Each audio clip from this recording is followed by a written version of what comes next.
Yo, what is up guys, welcome to a new video and welcome to the second part of how we made here tonight. In the previous video I showed you basically the production part, the arrangement of the track, the sounds we use, why we use those sounds, the tricks and so. And in this video I'm gonna show you the layering of the main sounds and the final mixdown. And I say final mixdown because it's actually this is not the last project of the track. I exported everything on stems and I created a new project with these stems because sometimes it's a bit easier to do the final mixdown with the stems. There are some problems that you can solve a lot easier this way. For example, some reverbs can stay for a long time and when you start the drop you have the reverbs the pads of the snares of the build-up or something like this. So it's so easy to cut the stem in that part so you can clean the drop a bit more. Also this way I have more free slots on the mixer channel so I can add more effects if it's needed. By the way, if you cannot stop looking at this eye, don't worry, nobody hit me or something like that. It's just I have a style that is gonna stay with me some days. And also a lot of you asked me where were the vocals of this track because you didn't see them in this project, and the vocals are in the project with the stems. And I know all of you want a vocal tutorial where I show you how to cue them, how to compress them, how to apply reverb, delay and all those things. But I'm kinda busy now and this tutorial would take a lot of time, but let's do one thing. If you get to 350 likes in this video, next week you will have a dedicated vocal tutorial. So just 350 likes, I know you can do it guys. And with that being said, don't wait more and let's start showing you the layering and the final mixdown of Here Tonight. And let's start with the subs. I told you in the previous tutorial I have 2 subs in this track and it's something I rarely do, but I actually thought that it was cool in this one, so let me explain why. At the beginning I decided to use first this sub bass. This is just a 3X OSC, the one I most of the times use, just sine wave, it sounds clean.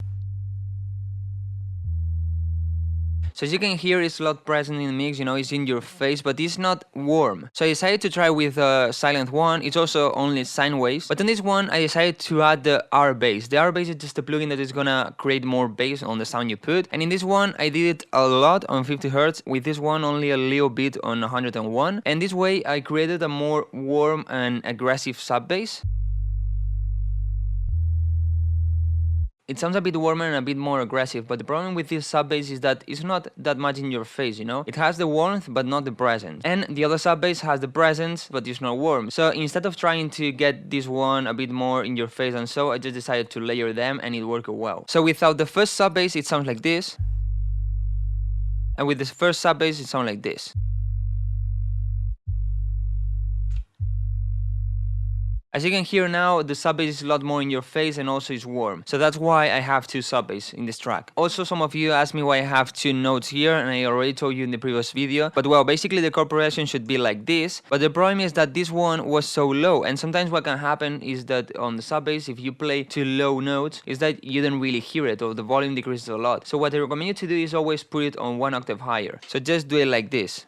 Nobody's gonna realize that you, instead of going down, you went up, and it's gonna help a lot on the sub bass. But the problem on this one is that I didn't feel that much warm on this one, so I just decided to put it on the 2 octaves and it worked well, so I just leave it like that. If we go to the bass line, as I told you, I have 6 layers for the bass line. It's crazy, but it worked. So let's go one by one. We have first this bass that, as you can hear, is super wide and is kind of high bassline. So as we can see in this EQ, basically what I did is just cut the lows to leave a space to the sub bass and reduce it on the mids. So this way I give a space to the other bassline that are gonna cover this space. Then we have a lower bassline that is also super wide. And well, basically we have some EQing to make it sound cleaner and so, the OTT to make it sound a bit tighter and warmer, that's why this one is on the right. And then a final EQ where basically I'm cutting the highs to give a space to the previous bassline. Then we have another bassline that is kinda mid-highs.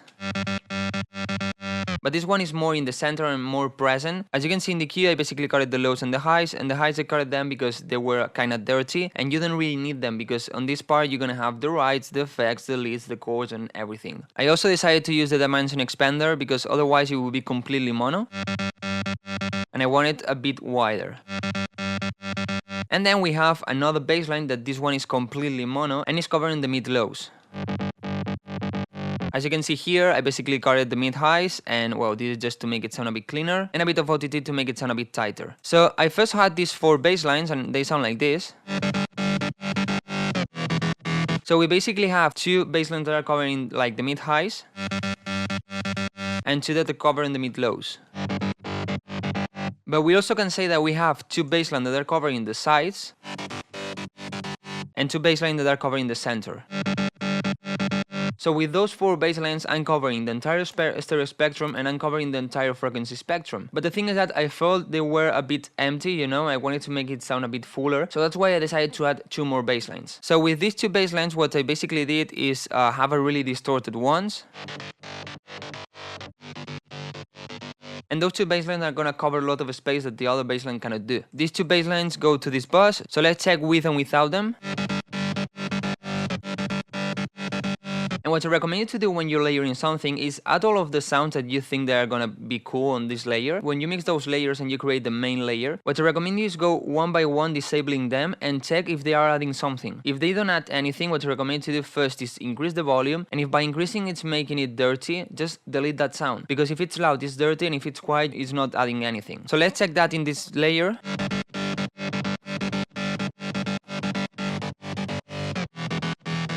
So as you can see, all of them are doing something, so that's why I have 6 bass lines to create this main layer. Let's go now to the chords, and in the chords I basically have always the same. I have one chord sound that is giving like the brightness to it, and one that is covering more the mid-lows. This one also has a lot of highs, but has a lot of strength in the mid-low, so that's why I have it. And them 2 together sound like this. And if we look at the EQs, this one chord sound and this the other one, as you can see, for example, here I'm decreasing on around 8000 Hz, and in this one, more or less in the same space, I'm increasing. So this way, what I'm gonna do is on the chord sound number 2, I'm gonna give more presence to that area. So the mixdown of those 2 sounds is gonna be a bit better, you know, because one sound is giving a space to the second sound on that frequency, and the second sound is boosting there, so it's gonna have like the presence of those frequencies. So the mixdown of them 2 is gonna be a bit cleaner and better. Also, as you can see here, on this one is increasing on the 300 and not exactly on the same frequencies, but this one is decreasing a bit here. Then on the bottom I just have a camera crash to make it fatter, an EQ to clean it, OTT to make it tighter, more EQs to clean it a bit more, another EQ. You know, as you can see, I use a lot of EQ because if it's needed, I just use it. Then just a filter and a limiter. And this is the dry signal that it goes to this channel that is the reverb of the chords, and basically what they have here is a delay and the reverb. And this delay is before the reverb to cover more space. So what we have is the dry signal, we apply a delay to it, so we covering a lot more space, and then to all of that we apply the reverb. So what we're gonna get is a really big and full reverb. Of course the reverb is in 100%, and then we have this EQ where basically I'm cutting the lows and the highs, and the lows to clean it, and the highs because this way if it has less highs it feels like it's far away from you. And then both the dry and the wet signal go to this bus where I have another OTT to make it sound a bit tighter and mix better the reverb and the dry signal. Another EQ where basically I'm cleaning a bit here because if it sounds a bit harsh, so I decrease it on the 6000. And I'm working a bit on the mid-side EQ. Camera crusher, don't really know why, to make it fatter. And another EQ where basically I make it sound a bit brighter and also giving a space to the bassline by decreasing here. And now let's go to the leads. As you can see, we have 7 leads. It says 8, but there's no 1, so 7 leads. We first have this lead. It's basically an arpeggio, and I took this trick from that Vision, and this lead is gonna help to make the lead sound like they're going faster and add more energy to it. Then we have a Nexus that is a violin, and I always recommend you in progressive house leads to have kind of natural sounds. Then we have another Nexus, the lead Angel one, and this one is gonna give like the wave feeling. Then we have another one that actually I think is not this one, I don't know why it says that. And as you can hear in this one, we have a legato, and I tried to do this with all the leads, but actually this effect was too obvious and it didn't really work well. But actually adding this trick just to 1 lead or maybe to 2 leads is gonna make your lead buzz sound a bit more interesting. We have then another kind of rave sound, you know, just a super saw. Another one, covering more the center, and then another natural sound. So basically we have 2 leads that are gonna add some character and make the sound, the lead layer a bit more interesting. This one and this one. Then we have 2 natural sounds. And then we have 3 layers that are gonna cover the entire stereo spectrum, and they're gonna give like the rave feeling. All of them has EQs and those things, and then if we go to the buds, we have an EQ to make it sound a bit cleaner, you know, giving a space to the mid-lows. Then an OTT to make it sound a bit tighter and more powerful. The deglue to make it sound a bit more glued together. I use the smooth strings preset, and I'm trying not to go too much, just 4 dBs of reduction. Then another EQ where I'm basically cutting the subs and decreasing a bit on the 3000 because it sounded a bit harsh. And if something sounds harsh, I recommend you to check between the 3000 to 8000 hertz because probably it's there, and reduce a little bit. And then I come across it to make it sound fat. Then this lead bus goes again to one reverb channel that is basically the same as the chorus, where you have the delay, the reverb, the EQ, and then here this is something for that they use in the track. And well, as you can see here, it says pretty balanced sidechain, and it's because the lead bus, the dry one, has the peak controller, and I showed you this trick a lot of times. And basically what I'm gonna do is decrease the volume of the reverb when the dry signal is playing. So this way you make sure that the leads sound in your face, but they have the reverb. So well, basically these are the main layers of this track, and now I'm gonna show you the final mixdown of it. So well, here we have the stems project, and all of these are the vocals. As you can see, there are a lot of stems, and each stem is doing something. So well, as I said before, if you want to know why I have so many vocal stems, how to process all of them, and how to make it sound unified and good and powerful and big and all of that, just try to get to 350 likes, and I will make the tutorial just for you the next week. And if you want to know how to export stems in the wood way, I have a tutorial, so just check it out and it can help you. So let's go stem by stem, and let's start with the kick. As you can see here, this kick is like cut it, and is the number 3 and this is the number 2. And this is because this first kick goes to this mixer channel where I have this transient processor adding a bit more attack to it, and also this EQ where I'm boosting just on the highs and on the mids to give a bit more attack, because what I wanted is the first kick to be a bit more punchier, because this way it's gonna help on the drop when it comes to make it sound a bit more powerful. But then of course this kick goes to this second channel where we have all the rest of the kicks, and there I just have a little bit, just 2% of sausage fattener, another transient processor to add a bit more attack, the Fab Filter Pro MB with the preset low oomph to add a bit more punch to it, this EQ where basically I'm cleaning the kick, and then another transient processor just adding a little bit more attack because I lost a bit with the EQ and so. And then as you can see, it has some automations here, and well, basically what it's doing is reducing a bit the volume in the breakdown, in the build up, and also reducing a bit of the sub because it had too much. If we go to the drums, we just have a bit of EQing where I'm reducing here and this high resonance, and I'm just reducing a little bit the volume in the breakdown and the build up because they were too loud. Then on the snares, the only thing I'm doing is this